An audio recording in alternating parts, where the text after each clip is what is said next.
I mean, personally, I prefer Rockstar, but that's, Ciao friends and welcome back to 2sexted. Today is Valentine's Day, it's February 14th, and that means that it was time for Rich Energy's big Formula 1 announcement.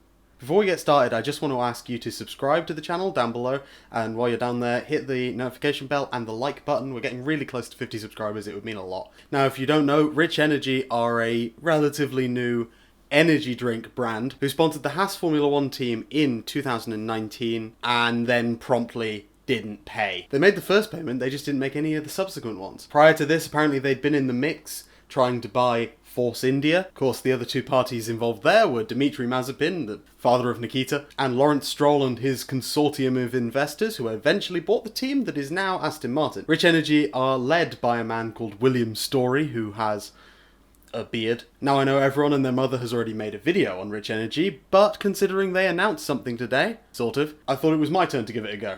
Needs must. Gotta grow the channel somehow, and there's no better way of doing that than putting Rich Energy in the title and thumbnail. So this announcement was first supposed to take place at 2 PM, but at 2 PM, the Rich Energy Twitter account decided to post saying that they'd moved it back an hour due to the press asking them to, which makes very little sense, because it's not like this was a real-life press conference. I mean, there is a virus going on and everything.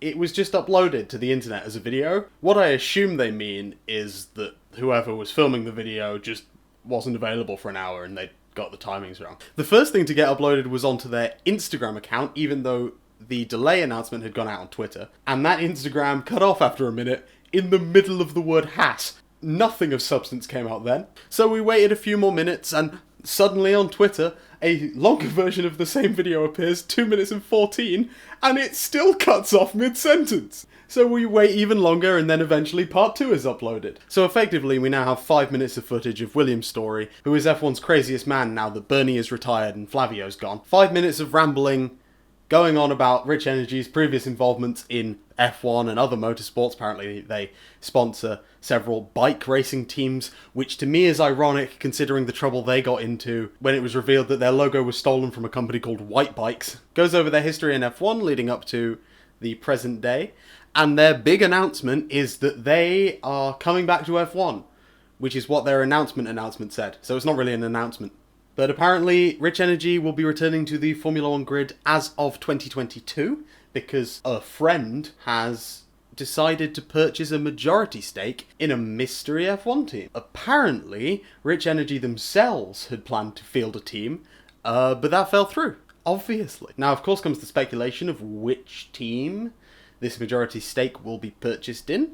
So the first thing to do is look at whoever the brokest teams on the grid are. That leaves 3 main candidates. Williams, who were just bought out by an investment firm called something like Dorito or Donington Capital. Alfa Romeo Racing, who are actually owned by Sauber, not Alfa Romeo. And it seems like Alfa Romeo's parent company, Fiat Chrysler, might be interested in pulling that brand out of F1 and maybe going to something cheaper like Formula E.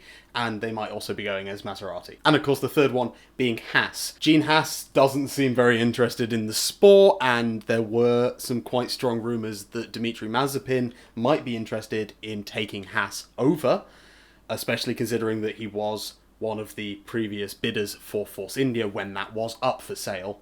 It just depends on who Mr. Story's friend is in this case. Who is the person buying that majority stake? If it's Mazepin, then there's a strong chance that it's Haas that become Rich Energy branded again as of 2022. Williams, it's an investment company, so they might be trying to make a quick buck, but it really depends on that sale price. They want to make money, right? And if they can make more money by keeping on to it for another couple of years, then they probably will do that. In my head, at least, I don't think it's going to be Williams. I think it's more likely to either be Sauber or Haas, neither of which I'm particularly pleased about, although I'd rather it's Haas. Sauber do have history in the sport, Haas don't, and I don't want this channel to just be me shitting over Haas. And if they become the Rich Energy and Mazepin squad, then, it would make my job very easy. That's plenty of content in there, but it's just going to be like Haas Bad, the YouTube channel. So yes, it would really be a crying shame if Sauber were to go, but it's not much better if Haas go either. It's just a shame that a shady company like Rich Energy, led by an even shadier man like William Story, end up being such a big part of the sport, using his imaginary money and his knockoff energy drink. I honestly wasn't planning on doing a video today. I was gonna wait until the McLaren launch tomorrow, but you know, Rich Energy. I mean, it's like free views. Thanks for watching. Remember to comment, to like, and subscribe.